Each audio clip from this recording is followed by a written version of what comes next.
আসসালামু আলাইকুম। কেমন আছেন সবাই? আশা করছি ভালো আছেন। স্বাগতম জানাই মালয়েশিয়ার সবুজ হৃদয়ে, যেখানে আধুনিক জীবনের কোলাহল থেকে অনেক দূরে প্রকৃতি আর মানুষের জীবন মিলেমিশে একাকার হয়ে আছে।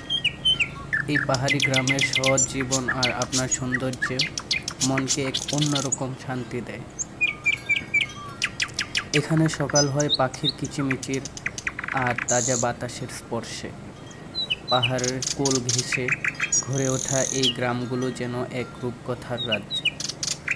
প্রতিটি বাড়ি বারান্দা থেকে দেখা যায় মেঘে ঢাকা পাহাড়ের চূড়া।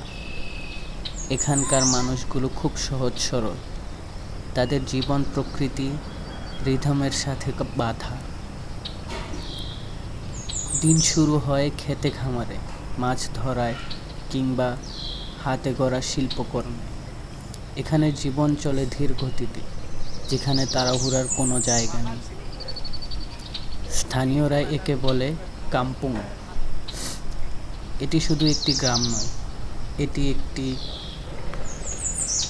সংস্কৃতি, একটি ভালোবাসার বন্ধন। বিকেলের স্নিগ্ধ আলোয় বাজার বসে, যেখানে টাটকা ফলমূল আর ঐতিহ্যবাহী খাবারের গন্ধে মন ভরে যায়। এখানে তৈরি হয় বন্ধুত্ব, ভাগ করা হয় সুখ দুঃখের গল্প। এখানকার প্রতিটি মুখে হাসি, চোখে সরলতা। যখন সূর্য অস্ত যায়, তখন পাহাড়ের উপর নেমে আসে এক অদ্ভুত নীরবতা। শুধু শোনা যায় ঝিকি ঝিকি পোকার ডাক। এই নীরবতা আমাদের মনে করিয়ে দেয় প্রকৃতি কতটা শান্ত আর শক্তিশালী। এই সৌন্দর্য শুধু দেখার নয়, অনুভব করার। এই সেই মালয়েশিয়া যা এর সবুজ পাহাড় আর সরল জীবনের মাঝে বেঁচে আছে।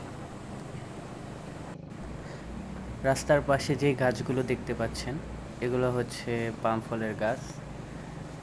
এটা একটা কাম্পং, আমাদের দেশে যে গ্রাম বলে। আমরা এখন যাচ্ছি শহরের দিকে কিছু জিনিসপত্র ক্রয় করার জন্য। তো রাস্তা দিয়ে যাওয়ার সময় চিন্তা করলাম আপনাদের সাথে এত সুন্দর একটা জায়গা শেয়ার করি। এখানকার এলাকাগুলো খুবই শান্ত, মানুষজন খুবই কম। রাস্তার পাশে হোক, চারপাশে যেদিকেই তাকাবেন একটু পর পর পাহাড় দেখতে পাবেন। আর সবথেকে ইন্টারেস্টিং ব্যাপার হলো এখানে পাম ফল বা পাম তেলের যে ফলের উৎসটা, সেগুলোর চারা এখানে লাগানো, গাছ লাগানো হয়, পাম বাগান বলে। ভিডিওটি কীরকম লেগেছে সবাই জানাবেন কমেন্টে অবশ্যই। আর আমরাও দেখতে দেখতে প্রায় চলে এসেছি। এই যে একটু সামনে যে দোকানটা দেখা যাচ্ছে, সেখান থেকে আমরা জিনিস কিনবো।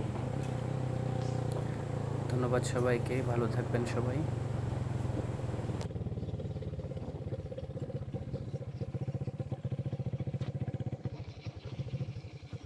Boom.